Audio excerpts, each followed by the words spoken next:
My friends, welcome back to the Getting After It podcast. As always, happy you're here.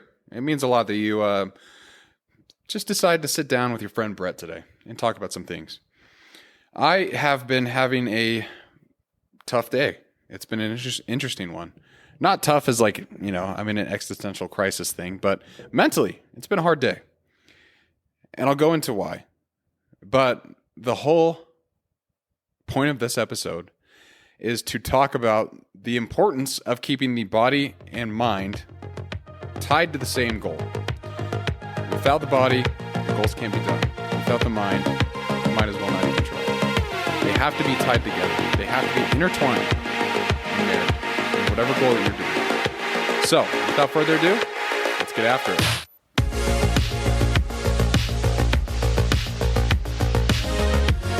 Okay, why is Brett having a hard day? Well, a couple of reasons. Reason number one, my wife is not here. She is in Vegas taking a test. And reason number two is the exact reason this podcast is being recorded. I was invited by my friend Braden, who is an absolute beast. He's a runner. I met him when I ran the Ragnar race with my company. And he just showed up. He was a friend of one of the runners that we had. And instantly, this dude was speaking my language. Shows up with the Go One More hat, like all the things. He was just a beast. And I've watched him over the years, like grow in his running skills. And it's been cool to watch. But anyways, he messaged me and he's like, hey, my friend Dylan for his 31st birthday is running 31 miles. And this run was at a park and it was a 1 mile loop. So very, very monotonous. Like that is... You can get pretty tired of a 1 mile loop that you're going to have to run 31 times. But being me, I was like, that's exactly what I want to do. Like everything sounds great there. The challenge of pushing myself, the grind, the distance, the suffering, all of that. That's what I love. Because in those moments, bonds are formed and you learn a lot about yourself. And when I got to the run this morning, I woke up at 5 a.m., got there, the race started, it wasn't a race, the run starts at 6. And so I'm there, and I meet this dude for the first time. Don't know him. His name's Dylan Hayes, or Dylan Mays. I met him today, so cut me some slack.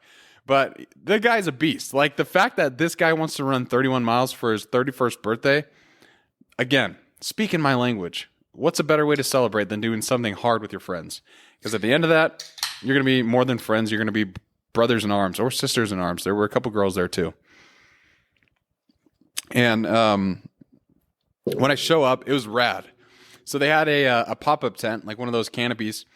Underneath the canopy, they had gels, they had fruit, they had electrolytes, water, sunscreen, chafing stuff, because you do chafe at that distance. And they had this whole thing set up. And I was just like, that is rad. Like this dude set up this entire run, this 31-mile run for his friends to come out, for them to suffer with him and do something difficult altogether. Again, speaking my language. And I wasn't mentally bought in. I noticed that the first thing I did when I woke up is I noticed like this is different than other races I've prepped for or other runs that I've prepped for. Because in my mind, this is where the ego comes into play, and this is going to be a hard episode for me to record because in my mind, I am someone who can show up and do a 50K race.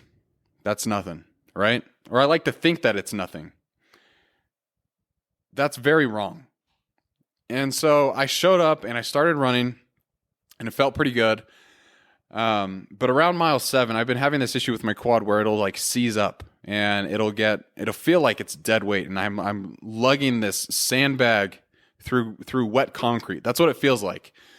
And because of that, like my running form gets all messed up, and it just causes a bunch of issues. And around mile 7, that starts picking up, and it feels like someone took a knife, jabbed it into my leg, and just left it there and twisted it a couple times. And so I'm fighting off this pain. I'm like, whatever, it's just there, deal with it. And as I'm going around, I keep thinking, oh man, I got a marathon in 2 weeks. Like, is this going to happen on my marathon in 2 weeks? Like, maybe I need to take it easy. And so I'm running. I'm like, whatever. Get through mile 8. I'm like, yeah, still having those thoughts. I'm not going to listen to it. But something happened at like mile 9. I kept thinking about the race that's coming up, the Grandma's Marathon that I'm running with Allie on the 21st.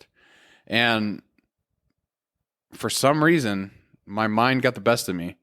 And it was like, hey, you probably should take it easy. You should maybe just ease up a little bit. And so, I'm embarrassed to say this, but around mile 10 and a half, I stopped the run. And he had a book there where people could come, write their name down and how many miles they did. And I wrote Brett Rossell, 10 and a half miles. And then in parentheses, I wrote a big DNF, did not finish. That was hard. And it might not seem like something that's a big deal, or it might not seem like something that actually is hard. It's like, oh, Brett's complaining. He dropped out of a 31-mile race, but still got 10 and a half miles in. I know. I understand. It sounds silly. But for me, in my mind, I was going to run those races, but I hadn't committed, or I was going to run those miles, but I didn't commit to it. And that's the point of what we're talking about today. Because if you remember me talking about the Vegas Marathon, I kind of had that same attitude show up of I was training my brother and my cousin at the time, and I was running lots of miles. I ran a 50K earlier that year, so I was like feeling good about myself and my progression, and I just thought I'd be able to show up and do it. And that wasn't the case either. I had an asthma attack, and that scared me, so I dropped out. That's happened twice now, where I think that I'm, a better runner than I actually am, and I go after these goals that are maybe a little bit too out there for me at the moment. And by all means, I know I can run a 50K race, but I wasn't bought in. I didn't believe that I was going to finish this run today. Like, I thought I would just show up and get it done. And I hope that makes sense, because you can't have half a goal there. You can't have a body that works well and a mind that decides to quit, because you can be as strong as a lion, but if your mind isn't there, you might as well not even try and go after the goal, because you're going to drop out. You're going to quit when it starts to get hard. And that's the point that I missed. I didn't visualize when things got hard what I was going to do to combat those feelings, to get through those moments where, I start feeling some pain. I start doubting myself, because guess what? On races, that happens. You will feel pain. You might doubt yourself. If you've trained well enough, and if your mind is bought in as well as it should be, maybe that won't happen to you. The mental doubt piece. But I can guarantee you, pain will come. Pain is something that is an old friend on a race. Like when your legs start tapping out, you have some hard conversations with yourself. And maybe with your legs, you say, hey, kicking into gear, you stupid pieces of S. I'll censor myself there. But it was tough, because going back to the example and the story that I told, I want to be known as a runner that can do that. But I'm not there yet. I will get there, but it's going to take years. And I feel like I am a decent runner, but there's always room for improvement. And it's a goal that I'll always be chasing. And so, yes, today sucked. Today sucked that I had to stop running. And I went to the gym and ran another 6 miles because I felt like crap. So total for today was 16 and a half miles. But I still feel crappy about that, because I dropped out of today's run. Not as fun as a topic as I'd like it to be, but it is what it is. And that's the point of why I'm sharing this, because I want you to see that on your own journey, there will be roadblocks. I talk about this all the time. How are you going to handle them when they show up? So I wrote this big, long journal entry today because I was just thinking about, like, okay, well, what could I be doing that's different? And here's what I wrote. I'll skip to the middle here. I said, here's the truth. I keep circling around. Resilience is not just physical. I've built the engine. The legs are there. But if the mind isn't locked in, the body won't matter. The mind has to be the general, not the passenger. And I didn't have a plan for the war today. No visualization, no mental rehearsal, no clear decision made before we started. I showed up physically, but not mentally. I was hoping it'd work out. That's not enough. Not for the distance, not for life. You can't halfway chase hard things and expect full rewards. A strong body is a half commitment. A strong mind makes it whole. I need to get better at preparing, at visualizing, at accepting that suffering isn't the enemy, it's part of the path. Long distances are not just about fitness. They're about fire. And the fire's lit in the mind. I've been acting like I'm already the guy who can do that, who can show up and run a 50K off instinct. But I'm not there yet, not even close. And pretending I am is a fast track to stagnation. To become the one who rises, the one who endures, I need a mind that doesn't blink at pain. A mind that smiles at the storm and says, you're exactly what I trained for. Because comfort is a liar. It whispers, take it easy, but it leaves you restless, half-lived, and hollow. Here's the truth, and I wrote this to myself. Again, this is going to tell you a lot about me. Brett, you are made for more. You are the runner who rose from the dead, rebuilt your own discipline, and is now forging into the elite. Don't let comfort claim your crown. Don't trade potential for ease. You've got work to do. And that's how I'm looking at this experience. Not as a pity me moment, not as I didn't hit the goal that I wanted to, as a time for reflection, as a time to sit down with myself and say, where did I miss? And it's very clear that today I missed it in the mental capacity. Where your mind goes, your body will follow. But there is an illusion of readiness, like I said. Like I showed up physically, but mentally I was hoping it would work out, like I said. That's not how you win. That's not how you do it. Michael Jordan, he practiced hours and hours in the gym, but he also, in his spare time, I assume, was practicing the shots in his head, the moves on the court, what his opponents would do, how he would combat those moves, and like what he was going to do mentally in the game. That is crucial for anyone's success. Being mentally bought in means that you need to prepare your mindset with the same vigor that you prepare your body for. It separates the athlete from the amateur. Today I showed up as an amateur. Separates the doers from the dreamers. Marcus Aurelius wrote this quote that I've said many times. You have power over your mind and not outside events. Realize this and you will find strength. The goal doesn't care how fit you are. It cares how focused you are. And focus isn't a feeling. It's a skill that we can hone in. So, if your mind isn't leading the drive, it's not leading the initiative, your body will break. People say that pain is the enemy. I would say that it's not. Confusion is, doubt is, hesitation is. Your brain's job is to keep you safe. That's really what it's good at doing. It's to keep you safe. It still thinks we're running from tigers. But what we face today, the fears that we have, they're dressed up as discomfort and not necessarily death. And so in my mind, yes, running a 50K won't kill me.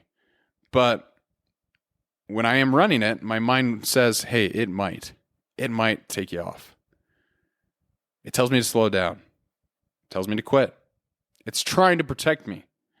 But that safety is a lie. Comfort does not satisfy. It like I said, it's a liar, and it whispers for you to take it easy, but it leaves you restless. It leaves you half-lived, and it leaves you feeling hollow. Why do you think I decided to go run 6 miles after I had this run this morning? It was rough. And because of that, I wanted to prove that maybe I could go and push myself a little further. And so that's what I did. And, you know, it did tell me, hey, you still have more to give. And the whole time I was running that 6 miles, I was like, I wish I stayed. And that is the exact path I never want to be on, is living a life of regret. It's exactly how I feel today. I feel like I'm regretting not pushing past that pain, because maybe if I sat down for a little bit and gunned out my leg or whatever I could have done to ease up the pain and get my muscle feeling a little looser, maybe I could have done it. In fact, I know I could have, because I've done it before in much worse conditions. But the brain stopped me today. And I hate to say that, but it is true. And it made me realize that resilience starts before the race, because you can't become resilient during. It's all built in the quiet hours before, either in your training or in the mental preparation, like we've been talking about with visualization, playing out scenarios in your head. That's important. Your rehearsals and your self-talk that you play in your mind, that's what you need to be focused on. And you need to ask yourself, when the moment comes, have you already seen it in your mind? When the pain hits, have you already trained for that conversation with yourself? When your brain says stop, do you have a script of how you're going to respond to it? That's being mentally bought in. It's intentional, it's relentless, but it's very quietly powerful. Suffer the pain of discipline or suffer the pain of regret. And I'm facing the pain of regret, guys. It's not a good feeling. So don't do it. Don't give up. Don't quit. It's crappy. It's not fun. You don't want to live a life where you get to the end of it and you think of all the things you could have done differently that could have gotten you to the place that you wish you could have been. That's a life of regret. And so that's why I'm talking about you have to be mentally bought in. You have to believe that you can do these things. And you have to believe that when challenges arise that you're made for more and that you're able to push through them. Because we all are. We all can push through. We all can endure. It's just training the brain to be able to do that. And that might look like, hey, if you're working out and you're struggling and you're doing cardio for 30 minutes, that's what's on the schedule, and you can't wait for that 30-minute mark, but when it comes, maybe you try and go an extra 5 and just see if you can push past it. That's having the conversation with discomfort in the moment. And that's all in the training. And you need to train for these times because they will arise where you doubt yourself, where you don't know if you can do the thing that you set out to do. And you need to be ready for those. Prime your mind. Get ready for it. It's not about showing up and trying to be tough. It's about being trained. It really is. It's being trained to smile at that discomfort. It's being trained to keep going when that voice says to quit. It's being trained to lock in before the storm even begins. And like I said, I'd like to be there. I want to be there. And I think I have some work that needs to do. But as for you, try and become someone who doesn't necessarily beg for mercy, who is pushing past their own limitations that they thought they had for themselves and realize they're made for more. Show up prepared to the fight. Don't be surprised by the pain. Expect it because it's going to come. Don't trade your potential for ease. That's a scary thing to do. And we all can fall into that rather quickly. And so what can you do? Here's what I want you to do and sit down and think about whatever goals in front of you. These 5 points will help you at least make some kind of progress towards them. The first is visualize the pain. Before whatever next challenge arises, rehearse it in your mind. Feel the pain ahead of time so it doesn't rattle you. If you can do that, you're already a step ahead of many people. 2 is, I would say, develop mental cues. Like write phrases you can repeat to yourself when suffering hits. And I was talking to my brother about this today, actually, because he ran up in the mountains. He was telling me about this big old hill that he had to run up. And I told him when I'm training in the mountains, I always tell myself that the uphills are tough, but the downhills are my reward for it. Because anytime you go up, guess what? You have to come down. That's a law we all have to abide by because of nature. And the same goes for in the mountains. Usually when you get up to a hill, there will be a down piece. Sometimes that hill keeps going and going and going, but eventually you will be going down. All mountains have descending sides. So think about some phrases that you can tell yourself. 3, I would say, is crucial, and you need to train harder than you compete. You need to use your daily training as building your armor. Think about yourself as Iron Man in the cave, building the mask, that famous scene where he's hammering the mask. You're in the cave when you're training and you're building that armor so you can break free. That's Tony Stark and that's you. You guys have something in common. Congratulations. So think about that. Build the armor and train harder than you do when you're competing. Because if you train as hard as you can when you're like before the race, before whatever comes up, that's going to make it feel like it's easy on race day. Reflect on your failures. It's number 4. And that's what I'm doing today. That's why we have this podcast, this short little heavy hitter. But don't hide from the days that you gave in, because that's just going to it's not going to allow you to learn from them. You need to study them, because those are the blueprints for growth. Those areas that you think you may have lacked in over the past couple weeks or whatever the timeline might be, double down on them. Say, I know that this is something that I haven't been doing well at, and see if you can push it. The last thing I would say is commit to it before you start, both your body and your mind. If it's a running goal, then that means you're running as much as you can. You're training strategically, not as much as you can. I take that back. But you're running a lot, and your mind is being built and forged at the same time through pushing past discomfort. When it rubs your shoulders and it's trying to get you to stop, you have to push past it. But it starts with commitment. Decide that you will not quit. If you're going to pursue hard things, you have to be mentally bought in. You can't halfway chase hard goals and expect those full rewards. You can't do it. You can't show up unprepared. Because preparation is great. Training is crucial. If specifically for running, you have to train if you want to be successful in your race. There are people out there who will go and just, go after a marathon without training for it, and they'll do it. But if you want to see your potential, if you want to see how great you can become, it's going to require training. And with that same physical training, learn what you can do to train your mind. Study yourself. See when the moments come up in your training where you want to quit, and ask yourself, why is that happening? Because if it is, and if you can identify it, you're making leaps. And so this episode isn't meant to make anyone feel discouraged or nervous that challenges will come up. That's the nature of life. Challenges are always there. How are you going to respond when they come up? For me, today, I gave in. Clear as day. And that sucked. That was a crappy feeling. And I'm taking today's lesson and I'm going to apply it to future ones so I don't have to feel this again. It's not a bad thing to have stumbling blocks if you can learn from them.